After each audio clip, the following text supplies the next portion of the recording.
యేసు రక్తమే జయం పరిచర్య ప్రైజ్ ద లార్డ్. మార్చ్ 15వ తేదీ 2024.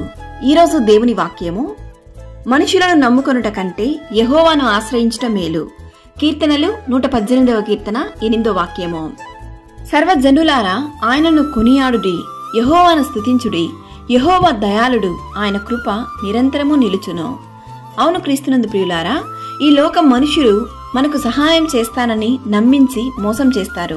మీ జీవితంలో చివరిదాకా మీతో కూడా ఉంటానని మిమ్మల్ని చేయి విడిచేస్తూ ఉంటారు.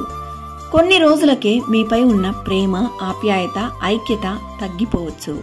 కుటుంబంలో, సంఘంలో మీతో ఉన్న మనుషులను బట్టి సమాధానం లేని స్థితిని మీరు ఎదుర్కోవచ్చు.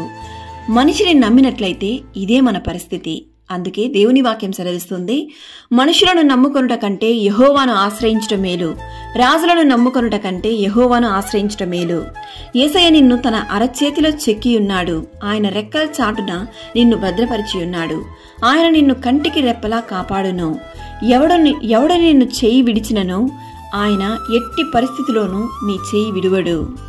దేవుని సన్నిధిలో కన్నీళ్లు విడిచుచు విత్తువారు సంతోష గానముతో పంట కోసెదరు.